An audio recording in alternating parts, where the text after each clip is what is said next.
The day Marcus Wellington III laughed at my broken English in that boardroom, he sealed his fate.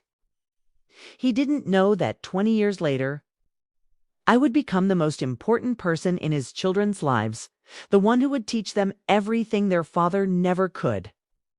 My name is Rosa Delgado Martinez, and I'm 73 years old now. As I sit in this comfortable chair in my modest home in suburban Philadelphia, watching the autumn leaves dance outside my window, I can finally tell this story. It's a story that has defined my entire adult life, a story of humiliation, perseverance, heartbreak, and ultimately, an unexpected form of justice that money could never buy. They say revenge is a dish best served cold. I never set out for revenge. But life has a funny way of bringing things full circle, of teaching lessons to those who need them most. This is the story of how the man who mocked my accent came to beg me to teach his children. And how in doing so, I taught him something far more valuable. Part 1. The woman I wasn't always this woman, this grandmother with silver hair and laugh lines etched deep into my face. Once I was young Rosa, a 28-year-old woman from a small village in Oaxaca, Mexico, with dreams bigger than the mountains that surrounded my childhood home. My father was a schoolteacher, and my mother made the most beautiful textiles you've ever seen. They weren't wealthy, but they valued education above all else. Education is liberation, my father would say. Education is liberation. He made sure all 7 of his children could read and write, which wasn't common in our village in the 1960s and 70s. I was the second oldest and the first girl. While my brothers played in the streets after school, I helped my mother with the weaving and cooking. But every evening, without fail, my father would sit with me at our wooden table and teach me mathematics, history, and literature. He taught me about Benito Juarez, about Sor Juana Inés de la Cruz, about all the great Mexican thinkers and heroes. He filled my mind with possibilities. Rosa, he would tell me, his weathered hand on my shoulder, you have a gift for numbers. You see patterns where others see chaos. Don't let anyone tell you that your mind is limited, because you're a woman, or because you're poor, or because you come from a small village. I graduated at the top of my class from the village school. Then, through scholarships and my father's careful savings, I attended university in Oaxaca City, the first person in my family to do so. I studied accounting and business administration. It was hard. I lived in a tiny room, ate beans and rice most days, and studied by candlelight when the electricity went out, but I persevered.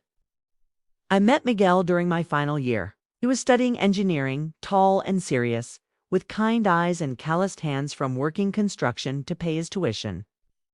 We fell in love over shared textbooks in the library, over long walks discussing our dreams for the future. After graduation, we married in my village church. The whole community came. My mother wove me a traditional hoop-hill that took her 6 months to complete. It was the happiest day of my life until Miguel whispered in my ear during our first dance. One day, mi amor will give our children opportunities we never had. We worked in Mexico City for 3 years after university. Miguel got a job with a construction firm, and I worked as an accountant for a small manufacturing company. We saved every peso we could, dreaming of our future family. But Mexico in the early 1980s was experiencing terrible economic crisis. Inflation was destroying people's savings overnight. The company I worked for went bankrupt. Then Miguel's cousin in Philadelphia sent a letter. There was work in America. Good work.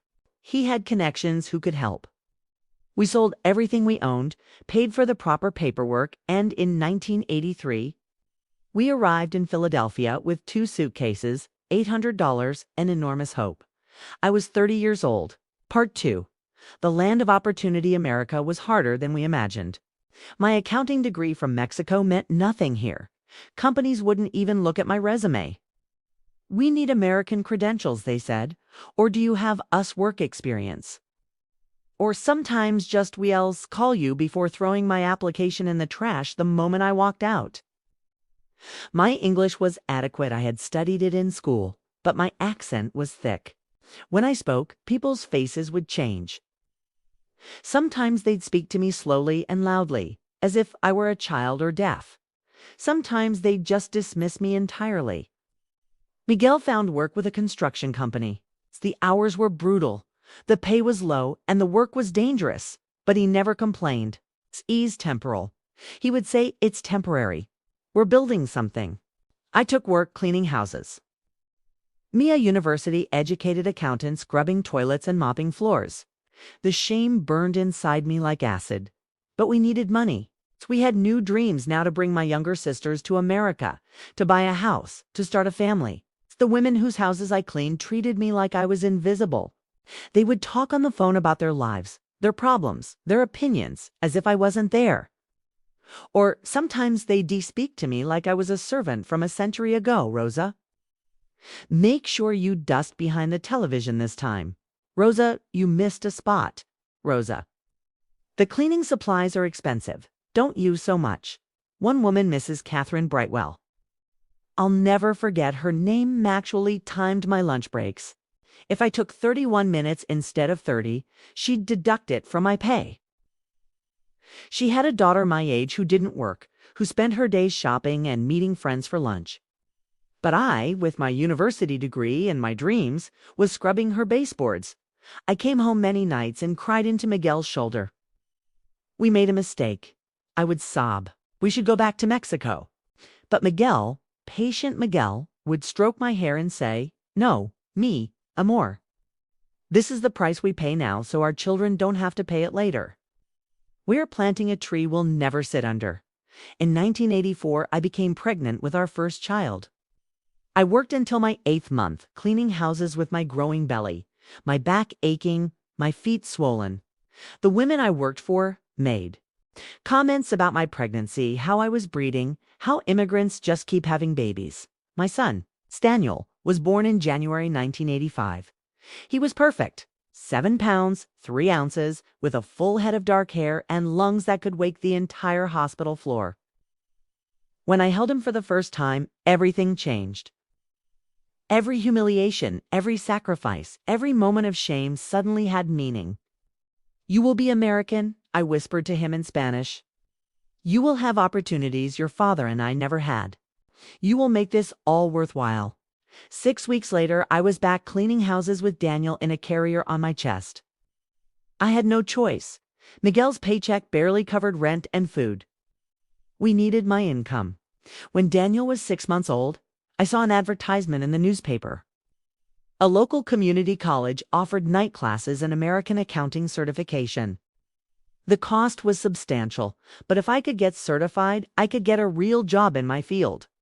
Miguel and I sat at our tiny kitchen table and did the math. We'd have to skip meals some days. We'd have to let go of the dream of bringing my sisters over for a while. But it was possible. "Do it," Miguel said firmly. "Invest in yourself. It's the best investment we can make." For 2 years, I lived on 3 hours of sleep a night. I'd wake at 5 a.m., get Daniel ready, drop him at a neighbor's house, clean houses all day. Pick up Daniel, cook dinner, feed and bathe him, put him to bed, then go to class from 7 to 10 p.m. I'd come home, study until 1 or 2 in the morning, and do it all again. Miguel worked double shifts whenever he could to make up the income I lost by going to school. We barely saw each other. We were 2 ghosts passing in a tiny apartment, united only by our dream of something better. I graduated with honors in 1987. I was 34 years old, had an American accounting certification, and finally, I thought I was ready to climb out of the hole we'd been in. But America still had more lessons to teach me. Part 3. The boardroom. Getting interviews was easier with American credentials. Getting hired was still nearly impossible. Companies would call me in. "See my name on the resume, Rosa Delgado Martinez?" I could see the moment they realized I was Latina. Their faces would change. The interviews would become perfunctory. "We'll be in touch." They never were. After 42 interviews over 8 months, I finally got a job offer from a small accounting firm in Center City, Philadelphia. The pay was less than what American-educated accountants with my experience made, but it was 3 times what I made cleaning houses. I accepted immediately. I was good at my job. Actually, I was excellent. Numbers had always made sense to me. I could see errors that others missed, find efficiencies that saved money, solve problems that had plagued companies for years. Within a year, I was managing major accounts. Within 2 years, I was the senior accountant at the firm. But respect, that came slowly, if at all. My accent remained thick. Spanish was my first language, and after 14-hour workdays, my English became more strained. People would interrupt me in meetings. They'd finish my sentences. They'd exchange glances when I mispronounced a word. One colleague, David, used to imitate my accent when I left the room. I heard him once making everyone laugh. Loss reports need to be filed por el Friday, sir. I stood outside the conference room, my hand on the doorknob frozen. I never confronted him.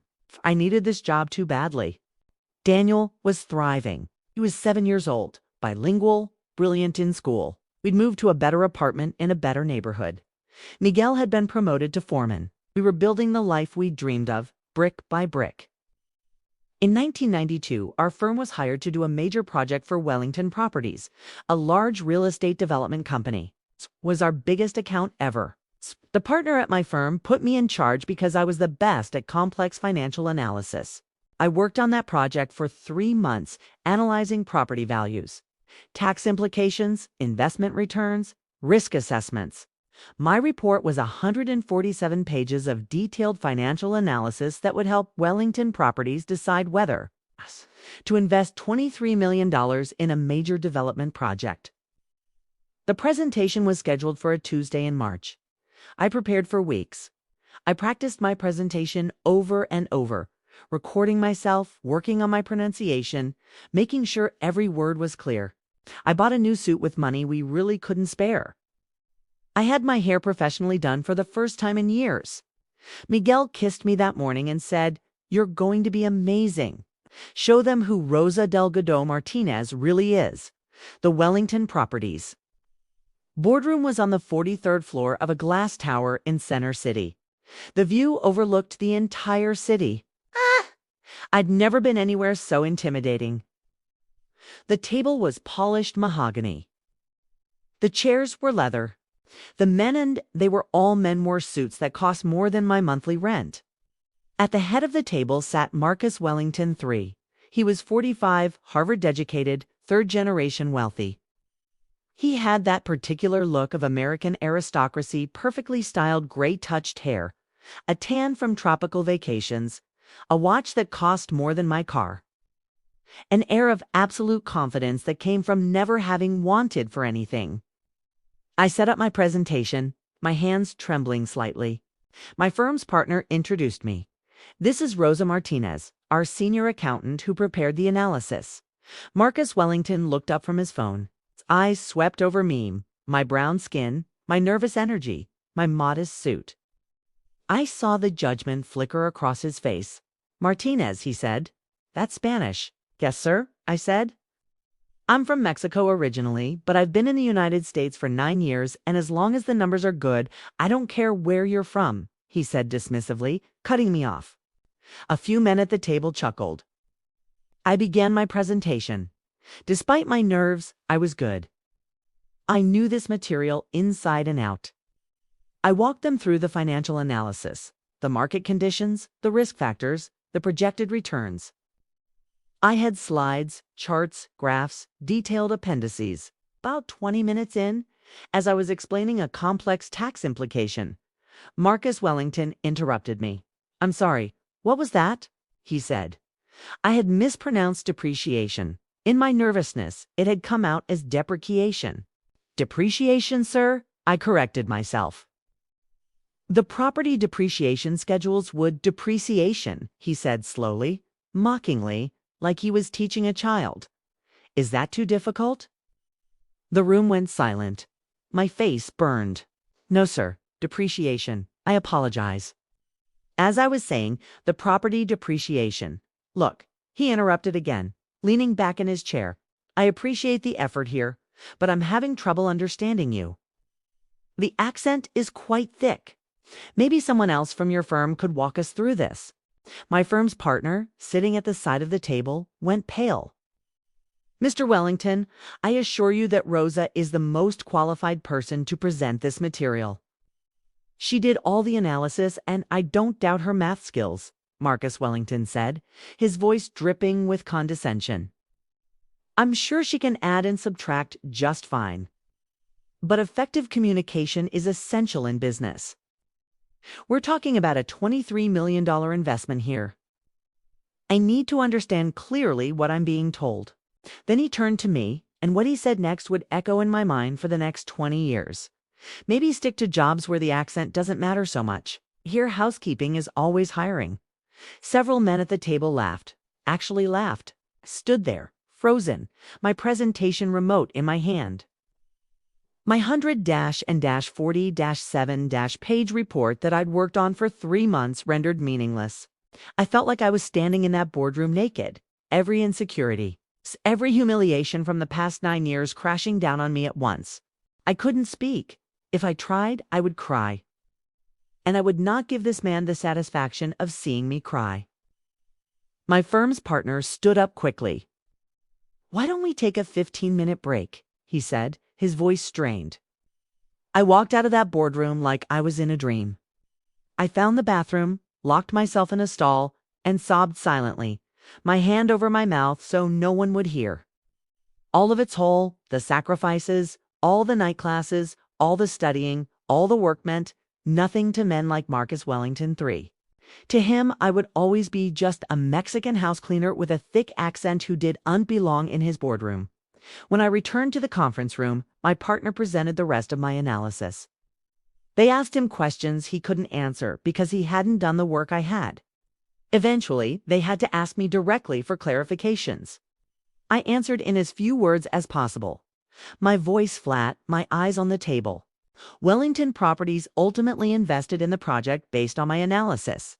It made them $17 million over 5 years. I never got credit for it. My firm's partner put his name on the report. 3 months later, I quit the firm. I couldn't work there anymore. Couldn't walk past that partner's office without feeling the shame of that day. I found another job at a smaller firm for less money. But something inside me had broken that day in that boardroom, or perhaps it had hardened. I no longer believed the American dream was meant for people like me. I would work, I would provide for my family, but I would never again let myself hope for more. I told Miguel about the boardroom incident in pieces over weeks. I couldn't bear to tell him the whole story at once. He's a Pacuego man with a Pacuego soul, Miguel said, holding me as I finally cried weeks later. He has money but no dignity. You have both, but dignity doesn't pay the bills. Dignity doesn't erase the humiliation. I remembered Marcus Wellington III's face that day. Smirk, his casual cruelty. I remembered thinking, I hope one day you understand what it's like to be dismissed, to be judged, to be found wanting through no fault of your own. I didn't know then that I would be the one to teach him that lesson. Part 4. The years past life moved forward, as it always does, whether we're ready or not. Daniel grew into a remarkable young man. He excelled in school straight A's, honor roll every semester. He was accepted to Princeton on a full scholarship. When he left for college in 1999, I cried for 3 days. My baby, my American son, going to Princeton. Miguel and I couldn't stop smiling. He had a second child in 1994, my daughter Lucia. She was born when I was 41, a surprise pregnancy that filled our lives with joy. If Daniel was serious and studious, Lucia was all light and laughter. She could charm anyone. Even as a little girl, she had this way of making everyone around her feel special. Miguel and I bought a small house in Northeast Philadelphia in 1995. It was modest 3 bedrooms. 1 bathroom, a tiny yard, but it was ours. We painted it ourselves, installed new floors ourselves, planted a garden ourselves. Every inch of that house represented years of sacrifice and labor. My career progressed slowly but steadily. I worked for several accounting firms over the years, always competent, always reliable, never quite breaking through the ceiling that seemed to exist for women like me. I made decent money, enough to contribute substantially to our household, enough to help my family back in Mexico, enough to save for Lucia's future education. But I never forgot the boardroom. I never forgot Marcus Wellington III's face, his smirk, his casual dismissal of everything I'd worked for. Sometimes I'd see Wellington Properties signs around Philadelphia new developments, luxury apartments, commercial buildings. Each time I'd feel a twist in my stomach. That man built his empire, I thought, while stepping on people like me. In 2003, tragedy struck. Kay had a heart attack on a construction site.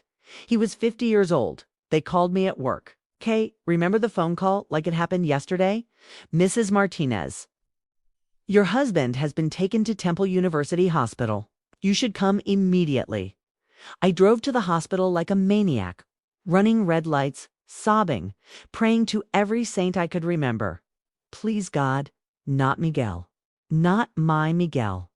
Not the man who sacrificed everything for this family. Not the man who believed in me when I didn't believe in myself. He survived, but barely. Triple bypass surgery. 4 weeks in the hospital. 6 months of recovery. The medical bills, even with insurance, were devastating. We went through our savings, took out a second mortgage on our house. Miguel couldn't do construction work anymore. His doctor was clear, heavy labor would kill him. He found work as a building inspector, but the pay was half what he'd made before. I took on extra clients doing freelance accounting work from home in the evenings and weekends. Lucia was 9 years old and didn't understand why Mama was always working. Why Daddy couldn't play with her anymore. Why we couldn't afford the school trip to Washington, D.C. Those were dark years. We were surviving, not living. The stress aged us both. Miguel, once strong and vital, became thin and tired. I developed an ulcer from stress. Our dreams of retiring someday, of traveling, of seeing Mexico again, together all of that evaporated. But we held on. We had to.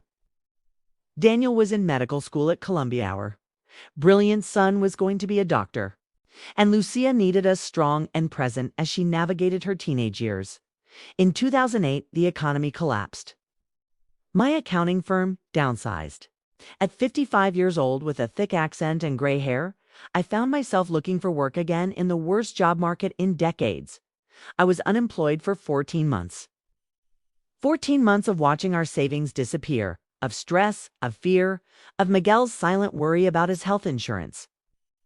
I finally found work at an educational nonprofit that helped low-income students apply for college. The pay was terrible, 40% less than I'd made before, but they valued my bilingual skills and my understanding of immigrant families. For the first time in my career in America, being Mexican was an asset rather than a liability.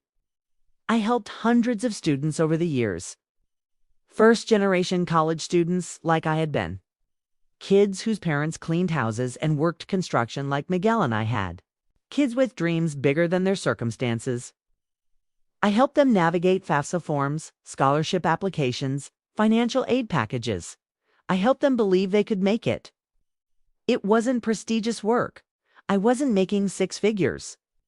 But it was meaningful. For the first time in decades, I felt like I was making a real difference. Lucia went to Temple University in 2009. She wanted to be a teacher, like abuelo, she said, referring to my father who had died in 2001 without ever getting to visit us in America. I want to teach kids, Mama. I want to help them love learning. I was so proud I could barely speak. By 2015, I was 62 years old. Miguel was 62 as well, still working as a building inspector, still dealing with heart issues. Daniel was a successful emergency room physician in Boston, married to a wonderful woman, expecting our first grandchild. Lucia had just finished her teaching certification and gotten her first job teaching 2nd grade in Philadelphia. We'd made it. Against all odds, through all the struggles, we'd raised 2 successful, educated, compassionate children. We'd achieved a modest but comfortable life. We'd survived. I thought my story was mostly written. I thought the chapter with Marcus Wellington III was closed, a painful memory from decades ago that had faded with time. I was wrong. Part 5. The knock on the door. It was a Saturday afternoon in September 2016.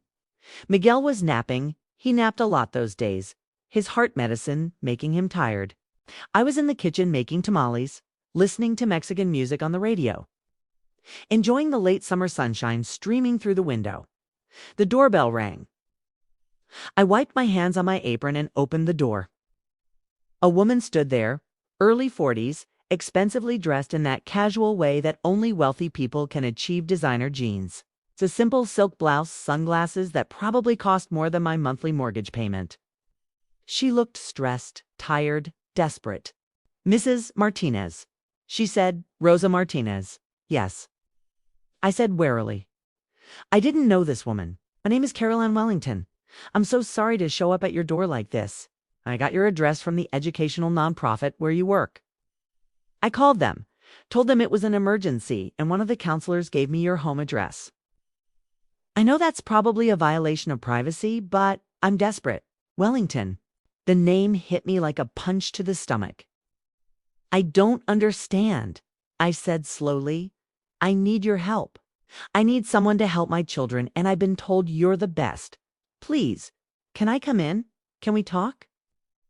Every instinct told me to say no, to close the door. But curiosity and perhaps some unconscious desire to see what Marcus Wellington's wife needed from me made me step aside. We sat in my modest living room, and Caroline Wellington looked around with an expression I couldn't quite read. Not judgment, exactly. Maybe surprised that someone lived so differently from her. "I'll get right to the point," she said, her hands twisting in her lap. "My children and I have 3 of them, ages 16, 14, and 12. They're struggling badly. They're failing school, they're disrespectful, they're entitled, they're lost. My oldest son, Marcus 4, is at risk of not graduating high school. My daughter, Vanessa, was just expelled from her private school for bullying. My youngest, Cameron, has no friends and no interests except video games." She paused, tears forming in her eyes. "Their father and I divorced 3 years ago. It was ugly. The kids took it hard. Marcus, my ex-husband, he's not a good father. He never has been. He throws money at them but gives them no real guidance, no discipline, no love, really. And I've tried. I've really tried, but I've made mistakes too. I hired tutors, but the kids just blow them off. I've tried therapists, but they won't engage. I'm at the end of my rope." I listened, my face neutral, my heart racing. Marcus Wellington 3 had children, struggling children. "Why did you come to me?" I asked quietly. "I volunteer with a nonprofit where you work," Carolyn said. "I joined the board 2 years ago because I wanted to do something meaningful, something that wasn't just writing checks. I've watched you work with students, seen how they respond to you. Kids who are failing, kids who have given up, kids from difficult circumstances, they listen to you. They trust you. They change." She leaned forward, her eyes desperate. "I've seen you take kids who have nothing and help them believe they can have everything. My kids have everything and believe they have nothing. I know it's different, but I thought ... I hoped ... maybe you could help them. Maybe you could teach them what I've failed to teach them." The irony was so thick I could barely breathe. Marcus Wellington, the third's ex-wife, was in my living room, begging me to help his children. The man who told me to stick to housekeeping, who mocked my accent, who dismissed my intelligence, his children needed me. "What does their father think about this?" I asked carefully. Caroline laughed bitterly. "Marcus doesn't know I'm here. He thinks the kids are fine. He thinks money solves everything. He pays for the best schools, the best clothes, the best everything, and can't understand why his children are miserable. He'd never approve of me hiring you," because she stopped abruptly, her face flushing. "Because I'm a Mexican immigrant with an accent?" I finished for her. Caroline looked down at her hands. "I'm not proud of the man I married. I was young. I was dazzled by his wealth and confidence, and I didn't see who he really was until it was too late. We divorced because I finally couldn't stomach his arrogance, his cruelty, his casual racism anymore. I've spent the last 3 years trying to undo the damage his worldview has done to our children." She looked up at me with tears streaming down her face. "Please, I'm begging you. I'll pay you anything. Name your price. Help my kids before it's too late. Help them become decent human beings despite the father they have. I should have said no. I should have sent her away. But as I looked at this broken, desperate woman, I didn't see Marcus Wellington's ex-wife. I saw a mother who loved her children and didn't know how to save them.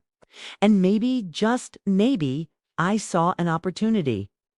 Not for revenge, exactly, but for something else, something that might finally close that wound from the boardroom 24 years ago. I need to think about it, I told Caroline. Give me a week. She grabbed my hands, her expensive rings cold against my work-worn skin. Thank you. Thank you for even considering it. After she left, I sat in my living room for a long time, staring at nothing. Miguel woke up and found me there. "Que pasa? Mi amor?" he asked. I told him everything about the boardroom incident I'd never fully shared with him, about Marcus Wellington III, about Caroline's visit. Miguel was silent for a long time. Then he said, "What does your heart tell you?" "My heart is angry," I admitted. "It wants that man to know what it's like to need me, to be dependent on me." "That's your wound talking," Miguel said gently. "What does your soul tell you?" I thought about it. My soul says those children didn't hurt me. Those children are victims of their father's arrogance, just like I was. My soul says children shouldn't suffer for their parents' sins. Miguel nodded. "And teaching is what you do best. Not accounting teaching. You've always been a teacher." He was right. The nonprofit, working with students, I'd finally found my true calling.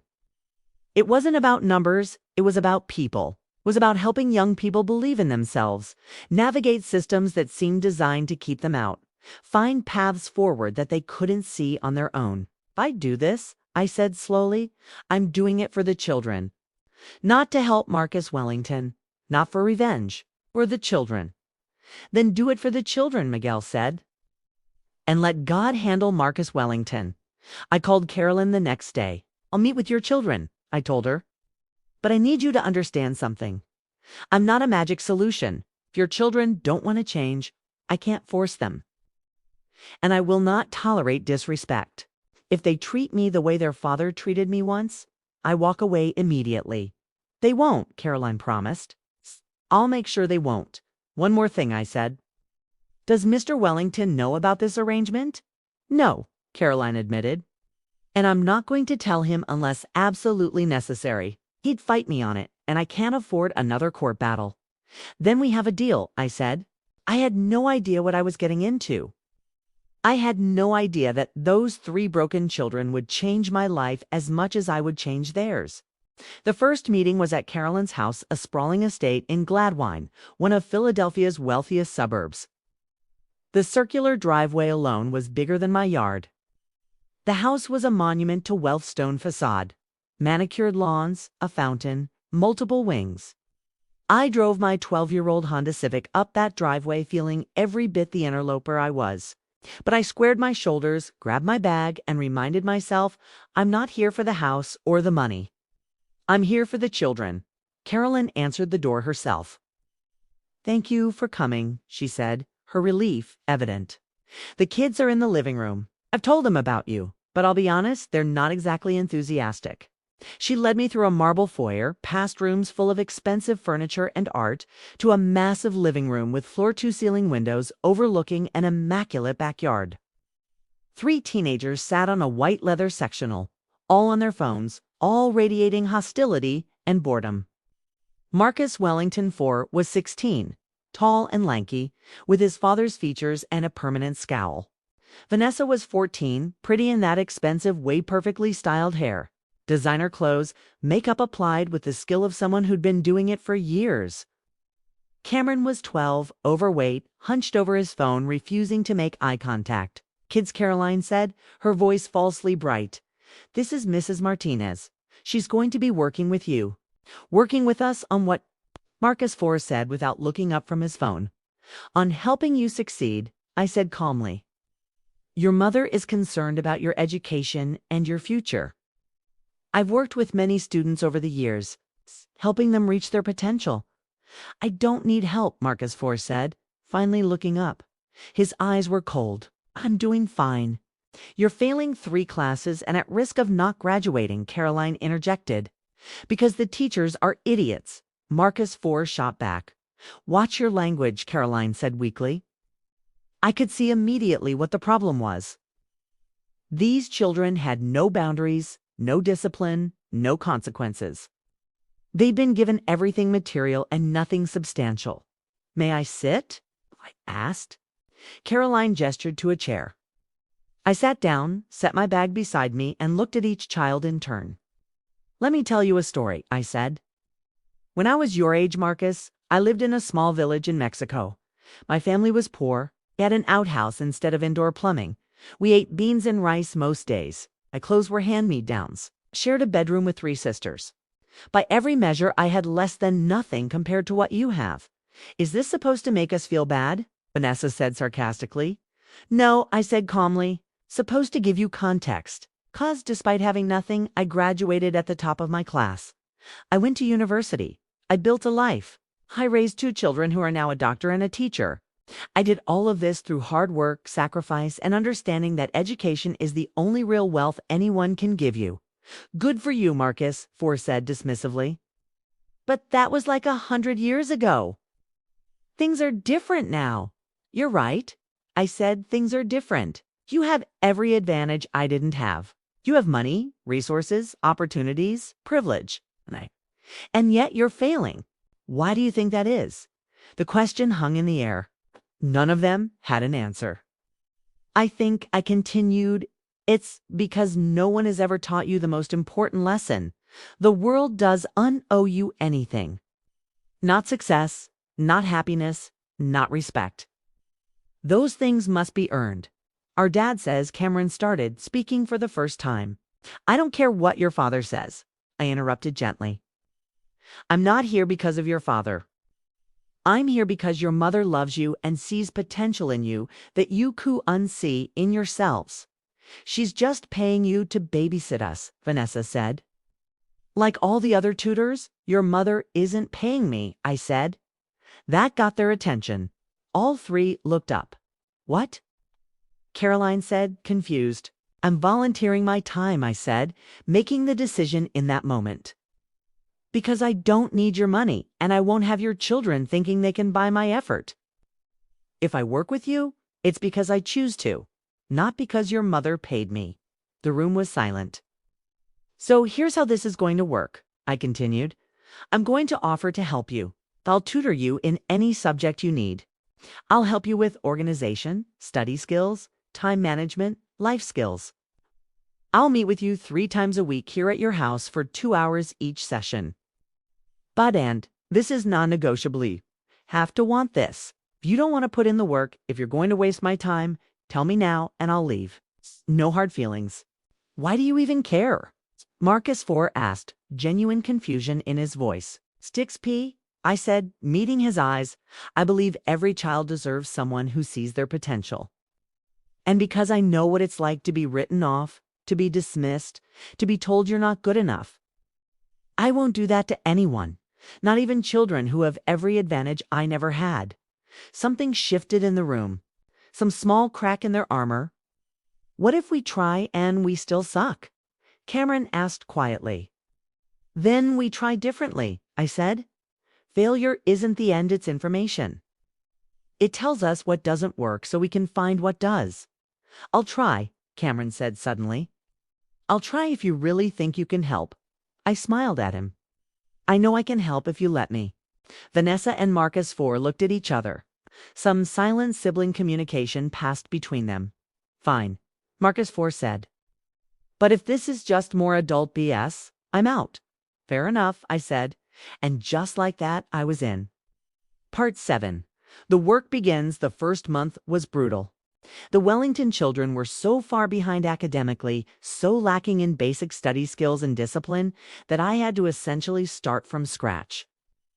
Marcus IV was reading at a 9th grade level despite being a junior in high school. Vanessa couldn't write a coherent paragraph. Karen had never learned basic multiplication tables because he'd always used a calculator.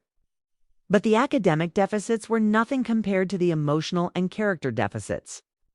These children had been raised in an environment of wealth, divorce, and emotional neglect. Their fathers showered them with money and gifts, but had never shown them real love or attention. Their mother loved them but had been too overwhelmed and guilt-ridden to provide real structure. The result was 3 teenagers who were angry, entitled, insecure, and utterly lost. Our first real breakthrough came 3 weeks in, when Marcus IV finally exploded at me. We were working on an essay for his English class. He'd written 2 paragraphs that were terrible, no thesis, no structure, no real ideas. I gently told him we needed to start over. "This is stupid," he yelled, throwing his pencil across the room. "You're stupid. This whole thing is stupid. I don't even need English. My dad makes millions, and he doesn't write essays." I waited for him to finish his tantrum. Then I said quietly, "Are you done?" "What?" he said, taken aback. "I asked if you're done because if you want to yell at me, go ahead. Get it all out. But when you're finished, we're going to talk about what's really going on." He stared at me, shocked. No one had ever let him just vent before. If he started, then stopped. His face crumpled. "I'm so tired. I'm tired of being told I'm not good enough. I'm tired of disappointing everyone. I'm tired of being Marcus Wellington IV, like I'm just a copy of a copy of a copy." I moved to sit beside him on the couch. "Tell me about your father," I said gently. And he did. Told me about a father who never came to his games, who missed every birthday, who communicated through assistants and lawyers, who told Marcus he was weak, lazy, stupid, who compared him constantly to some imagined perfect version of himself. "He doesn't love me," Marcus IV said, tears streaming down his face. "He loves the idea of me the heir to Wellington properties. But me, the real me, I don't think he even knows who that is." My heart broke for this child who had everything money could buy and nothing that actually mattered. "Your father is wrong," I said firmly. "You are not weak. You are not lazy. You are not stupid. You are a 16-year-old boy who has been failed by the adults in your life. But that ends now, right now, 'cause I see you, Marcus, the real you. And I'm telling you that you have potential. You have intelligence. You have worth. And we are going to prove it." He cried for 20 minutes while I held him. This angry, entitled teenager who'd been so hostile to me cried like the hurt child he was. When he finally stopped, he wiped his face and said, "Okay, let's start the essay over. Teach me how to do this right." That was the turning point with Marcus IV. With Vanessa, the breakthrough came differently. She was the hardest to read, all brittle edges and mean girl armor. She'd been expelled from her private school for bullying, and she wore her mean streak like a badge of honor. One day, about 5 weeks into our work together, I asked her why she'd bullied the other girl. "'Cause she was annoying," Vanessa said with a shrug. "What did she do that was annoying?" I asked. "She was always happy, always smiling, always talking about her perfect family and her perfect life. It was fake." "Or maybe it was real," I suggested. "Maybe she actually did have a good family life. Then she was rubbing it in my face," Vanessa snapped. And there it was. Vanessa bullied because she was hurting, because she was jealous, because her family was broken and she couldn't stand to see other people's families intact. "Tell me about your parents' divorce," I said. "No," Vanessa said flatly. "Why not?" "It's because it's none of your business." "Fair enough," I said. "But let me tell you something about hurt. When we're hurting, we have 2 choices. We can turn that pain inward and destroy ourselves, or we can turn it outward and destroy others. You've been doing the second. Hasn't made you feel better, has it?" Vanessa was silent. "There's a third option," I continued. "We can transform the pain into something else. Understanding, empathy, strength, that's harder. But it's the only way forward that doesn't leave a trail of damage behind us." "How do you know?" Vanessa asked quietly. So I told her. I told her about the boardroom, about her father. I didn't use his name, just referred to him as a successful businessman, about how he democked my accent and told me to stick to housekeeping. I told her about the shame I'd felt, the anger, the desire to hurt him back. "What did you do?" she asked. "For a long time, nothing," I admitted. "I let it poison me. I let it make me bitter. But eventually I realized that his cruelty said everything about him and nothing about me. His need to put me down came from his own insecurity, his own small spirit. And I decided I would not let his small spirit make mine small too. Vanessa was quiet for a long time. Then she said, "The girl I bullied reminded me of who I used to be before my parents split up. I used to be happy like her. I hated her because I hated that I'm not that girl anymore." "You could be her again," I said softly. "Not the same. You've been through too much to be exactly the same. But you could be happy again. You could be kind again. You could let the hurt transform you into someone stronger and more compassionate, not someone harder and meaner." "I don't know how," she whispered. "I'll teach you," I said, and I did. Cameron was the easiest in some ways. He was just lonely and neglected. His parents' divorce, his father's indifference, his mother's preoccupation with his older siblings, all of it had left him isolated and searching for connection in video games because real people were too painful. I taught him math, but more importantly, I taught him to see math as a puzzle, a game, something fun. We played math games, we did math challenges, made it competitive and engaging instead of just rote memorization. And I talked to him, really talked to him, about his interests, his thoughts, his feelings. I treated him like a person worth listening to. One day, about 2 months in, he said to me, "You're the only adult who's ever asked me what I think about things." That broke my heart. This 12-year-old child, surrounded by wealth and privilege, had never been asked his opinion about anything. Slowly, steadily, over months, the Wellington children began to change. Marcus Ivy's grades improved. He started turning in assignments, started participating in class. By Christmas break, he was passing all his classes. Vanessa wrote a letter of apology to the girl she'd bullied.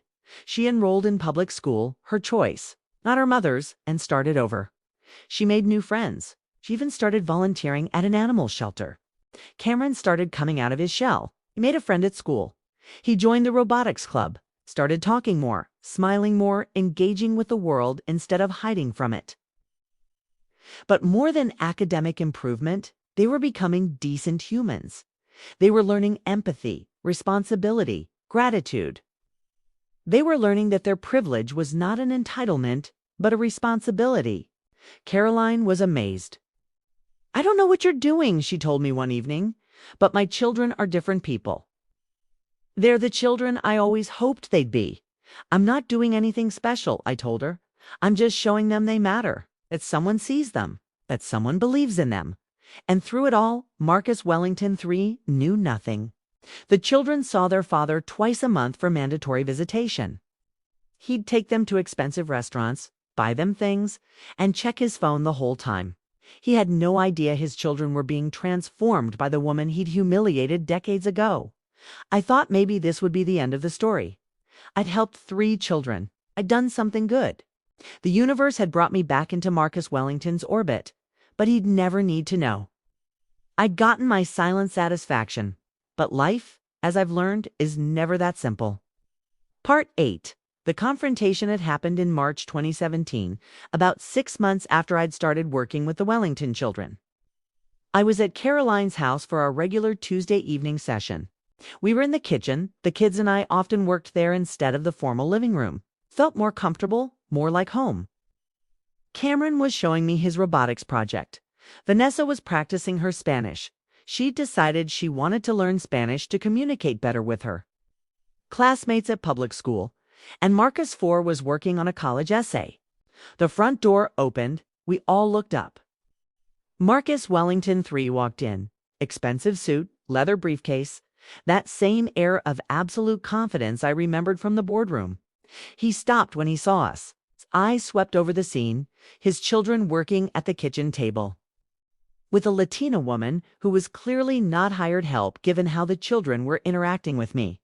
"What's going on here?" he asked Caroline, who'd gone pale. "Marcus," she said, her voice strained. "You weren't supposed to be here until tomorrow. My meeting canceled." "I thought I'd take the kids to dinner."